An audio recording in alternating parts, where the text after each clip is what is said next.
Seven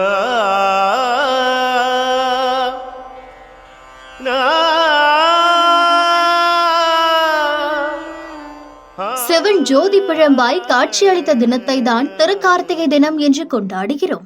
அதற்கு அடுத்த நாள் பாஞ்சராத்திர தீபம் ஏற்றப்படுகிறது.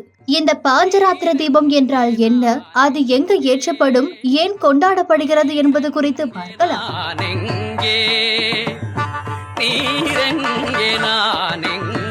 சிவனை போலவே மகாவிஷ்ணுவும் ஜோதி வடிவமாக தோன்றிய தினம் என்று ஒன்று உள்ளது.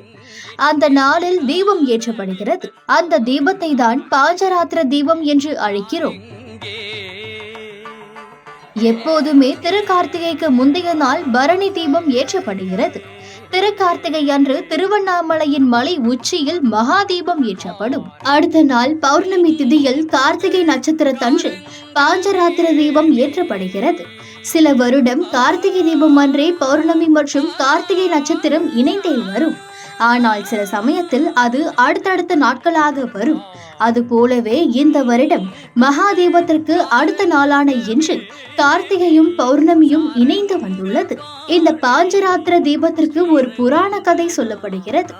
ஒரு முறை பிரம்மதேவர் சரஸ்வதி தேவிக்கு தெரியாமல் யாகம் ஒன்றை நடத்தியதாகவும், இதை அறிந்த சரஸ்வதி தேவி மிகவும் கோபம் கொண்டு பிரம்மதேவரின் யாகத்தினை தடுக்க அரக்கனை அனுப்பினார் என்றும் சொல்லப்படுகிறது. அந்த அரக்கன் பிரம்மாவின் யாகத்தை தடுக்க உலகம் முழுவதையும் இருளில் மூழ்கச் செய்தார். இதனால் மனம் வருந்திய பிரம்மதேவர் மகாவிஷ்ணுவிடம் முறையிட்டார். இதனால் கோபம் கொண்ட மகாவிஷ்ணு ஜோதி வடிவாக தோன்றி உலகின் இருளை போக்கினார். அதனுடன் அந்த அரக்கனையும் வதம் செய்தார். இப்படியாக மகாவிஷ்ணு ஜோதி உருவமாய் தோன்றி உலகத்தை காத்த நாளே விஷ்ணு கார்த்திகை என அழைக்கப்படுகிறது. அதனால் அன்றைய தினம் தீபம் ஏற்றி வழிபடப்படுகிறது. அவ்வாறு ஏற்றப்படும் தீபத்துக்கு பாஞ்சராத்திர தீபம் என்று பெயர். இந்த தீபம் பெருமாள் கோவில்களில் தான் ஏற்றப்படுகிறது. வீட்டிலும் ஏற்றலாம். அப்படி வீட்டில் ஏற்றும் போது 5 தீபமாக மாலை 6 மணிக்கு ஏற்றுவது சிறப்பு.